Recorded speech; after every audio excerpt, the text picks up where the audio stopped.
Iran ने पहली बार आधिकारिक तौर पे ये स्वीकार किया है कि ईरान में प्रदर्शन के दौरान 2000 लोगों की मृत्यु हुई है। उसमें प्रदर्शनकारियों के साथ साथ पुलिस अफसर की भी मौत हुई है। ईरान के अफसरों का कहना है कि ये जो मौत हो रहा है वो प्रदर्शनकारियों और पुलिस अफसरों का हुआ है, लेकिन ये करवा रहा है आतंकवाद।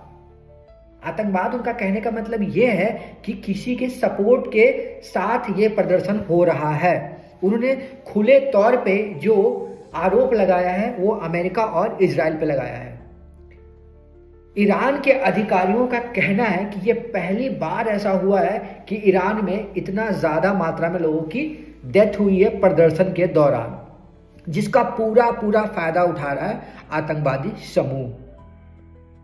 दरअसल ईरान में ये जो स्थिति खराब हुआ है वो आर्थिक तंगी के कारण हुआ है। इसका एक्सेप्ट सरकार भी कर रही है और सरकार के अफसर भी कर रहे हैं। ईरानी अधिकारी का कहना है कि सरकार इस आंदोलन के खिलाफ नहीं है, वो बैठ के बातचीत करना चाहती है, लेकिन इस आंदोलन के जरिए जो शरारती तत्व यानी जो आतंकवादी लोग हैं, जो लोगों की जान ले रहे हैं और पुलिस अफसरों की जान ले रहे हैं, उसके खिलाफ कड़ा रुख अपनाया जा रहा है। हालांकि ईरानी अधिकारी का ये भी कहना है कि सरकार दोहरी मानसिकता के साथ इस आंदोलन को निपटने की कोशिश कर रही है, जिसके कारण लोगों की जान और पुलिस अफसरों की जान दिन प्रतिदिन जा रही है। उन्होंने खुल के ये इल्जाम अमेरिका और इजराइल पे लगाया है। दरअसल जब से ईरान में ये धार्मिक गुरु जो होते हैं उन्होंने सत्ता संभाला है, तब से ये स्थिति काफी ज्यादा तेज हो गया है और ईरान की आर्थिक स्थिति डे बाय डे दिन प्रतिदिन नीचे गिरते गया है।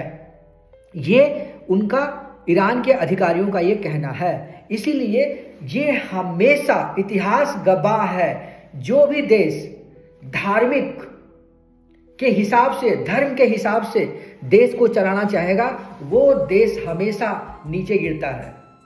आप एग्जाम्पल उठा के देख लो, पाकिस्तान, बांग्लादेश, जितने भी ऐसे कंट्री हैं उनका स्थिति खराब हुआ है। इसीलिए देश को हमेशा एक लिखित संविधान से चलाना चाहिए, जो हमारे स्वतंत्रता सेनानी या किसी भी देश के स्वतंत्रता सेनानी ने बनाया है। लिखित संविधान ही देश का मूल संविधान होता है। ये हिंदूवाद, मुस्लिमवाद, ये जो भी होता है, ईसाई, सिख, जो भी होता है, अगर इसके हिसाब से आप देश चलाना चाहेंगे, उस देश का हमेशा विनाश हुआ है। ये इतिहास गवाह है। इसीलिए संविधान बनाया गया है, क्योंकि संविधान में हर एक इंसान की स्थिति का, समस्याओं का सॉल्यूशन दिया गया है। लालू प्रसाद के बड़े बेटे तेज प्रताप बीजेपी ज्वाइन करने वाले हैं। ये सवाल अभी राजनीतिक गलियारों में बहुत ही गर्म जोशी के साथ परोसा जा रहा है। दरअसल बिहार में दही चूड़ा का कार्यक्रम चल रहा था डिप्टी सीएम विजय सिन्हा के घर पे, जिसमें पक्ष और विपक्ष के साथ साथ कई सारे लोग आमंत्रित किए गए थे, जिसमें मुख्यमंत्री नीतीश कुमार और सम्राट भी शामिल थे, गृह मंत्री। उसमें सबसे ज्यादा आकर्षण का केंद्र में रहे तेज प्रताप, लालू प्रसाद के बेटे। क्या लालू प्रसाद के बड़े बेटे बीजेपी ज्वाइन करने वाले हैं? दरअसल अभी ना तो विजय सिन्हा ने इस पे कोई टिप्पणी किया है और ना ही तेज प्रताप यादव ने। तेज प्रताप यादव का कहना है कि राजनीतिक लोग हैं, मिलते जुलते रहते हैं, विचारधारा अलग अलग हो सकती है, बट पारिवारिक संबंध एक अलग होता है। क्या तेज प्रताप यादव बीजेपी ज्वाइन? तो क्रिकेट में एक नया इतिहास बना है। अफगानिस्तान के खिलाड़ी नबी ने अपने बेटे हसन के साथ मैदान संभाला। ट्रंप साहब का एक ट्वीट ने अंतर्राष्ट्रीय जगत में अभी तहलका मचा दिया है। ट्रंप ने एक ट्वीट किया है कुछ देर पहले कि ईरानियों तुम कब्जा करो, मदद आ रही है। तो अब क्या ऐसा कयास लगाया जा रहा है कि वेनेजुएला के बाद अब क्या अमेरिका ईरान पे हमला करने वाला है?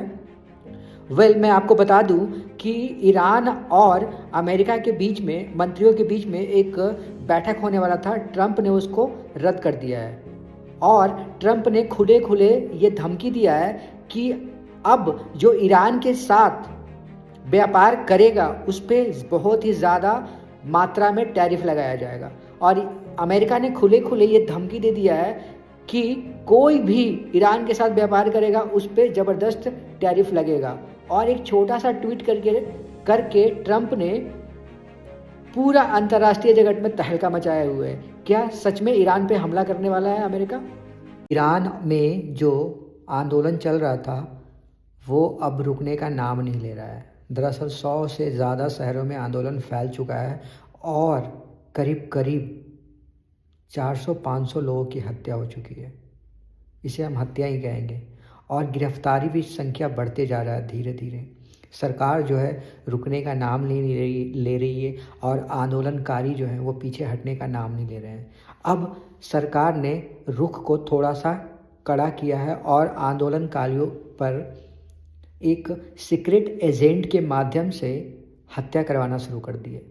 दरअसल क्या वो एजेंट क्या करते हैं, भीड़ में घुस जाते हैं और भीड़ में घुस करके जो मेन होता है, लीडर्स होता है, उसको जाके चाकू मार देता है।